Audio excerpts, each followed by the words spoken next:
Le nom de Don White est de plus en plus connu dans tout le pays, et à juste titre.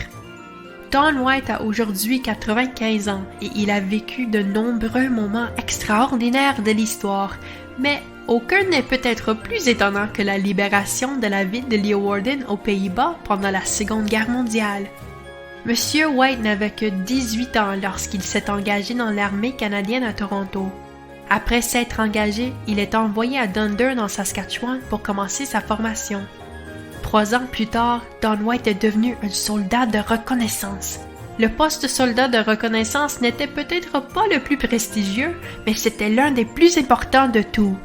Les soldats de reconnaissance devaient explorer pour découvrir ce qui se trouvait devant eux, faire fonctionner l'équipement radio et étudier le paysage pour s'assurer que le terrain était sûr pour les troupes alliées qui arrivaient. En 1944, Don White a reçu l'appel officiel pour aller à la guerre. Il faisait partie des Royal Canadian Dragoons, escadron C, 1er troupe, 1er régiment canadien des véhicules blindés, en Italie et aux Pays-Bas. C'est tout un programme! Au printemps 1945, les Royal Canadian Dragoons ont été transférés d'Italie aux Pays-Bas. C'est à ce moment-là que la formation en reconnaissance de Don a été véritablement mise à l'épreuve. Le terrain était boueux, déroutant et impitoyable pour des troupes qui arrivaient.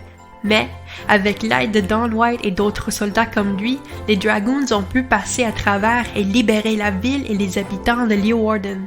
À ce jour, les efforts et les sacrifices consentis par Don White et des hommes et femmes comme lui sont célébrés. En 2019, le premier ministre néerlandais a officiellement baptisé une nouvelle tulipe appelée la tulipe Don White. Une magnifique tulipe d'un blanc éclatant, à l'image de son homonyme. La tulipe Don White est un hommage au rôle de Don White et à celui de tous ses compagnons d'armes canadiens dans la libération des Pays-Bas. Un hommage qui sera fièrement exposé au Festival canadien des tulipes.